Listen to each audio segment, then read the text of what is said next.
In this lecture, we cover normal forces, weight, and a tension force. This is found in sections 4.8 and 4.10 in your textbook. When a force is applied to a surface, the surface will exert a reaction force. This is called the normal force. The normal force is always perpendicular to the surface. In this case, a block sitting on a table, the weight of the block is pushing downward and the table is pushing upward on the block. This is the normal force. Forces on a surface will always balance out until the surface itself breaks. In the first example to the left, we have the weight of the block of 15 newtons directed downward in the negative y direction. We also have a pushing force of 11 newtons directed downward as well. The net force downward is 26 newtons. Therefore, the normal force upward will also be 26 newtons. In the case on the right, we still have the same force due to gravity, the weight of 15 newtons downward, but this time there's a force directed upward of 11 newtons. Therefore, the net force from the weight and the pulling force is 4 newtons, and that is going to be the normal force.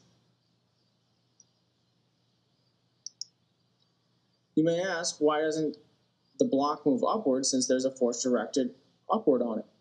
This is because that 11 Newton force is not enough to overcome the weight of the object, which is 15 newtons downward.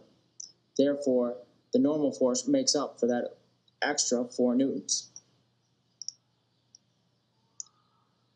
A scale measures your apparent weight. Your actual weight does not change. That's the force due to gravity. So in all of these examples, the man has a weight of 700 newtons, consistent throughout. Starting at the far left, in the first example, this elevator is moving at a constant velocity. Since a constant velocity denotes that it's a zero net force, that means that the weight is going to be the same. Keep in mind as we go through here, we're calculating the net force on the scale, not on the human being. So in the second example, we have a weight directed downward onto the scale. That means the normal force from the scale is going to be upward, and there's an acceleration for the scale. That also means it's going to be upward, so the apparent reading on the scale will be greater than the person's weight. In the third example, there's a downward acceleration for the scale. There's also an upward normal force on the scale. In this case, the scale has a reading of less than the person's weight. In the final example, all the way to the right, the elevator is in free fall, therefore falling at the acceleration due to gravity, and since they're all falling at the same rate, the person and the elevator, it experiences no force, the scale, experiences no force on it due to the force of gravity, since they're both falling. We refer to tension as the force in a rope or string or any line that is due to objects or forces applied on each end of that string. Here we have a box with its weight directed downward. It is getting pulled up by 3 strings. Notice how it's maybe look at and appear as one, but each of these individual strings is helping support some of the mass. Therefore, the weight is equal to 3 times the tension. You can think of the tension force as a stretching force.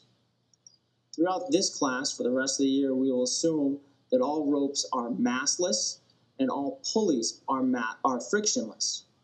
It is very rare that we will ever look at a situation where there's some mass to a rope, but understand that if for a hanging rope, the tension in the top of the rope is going to be greater than the tension in the bottom of the rope.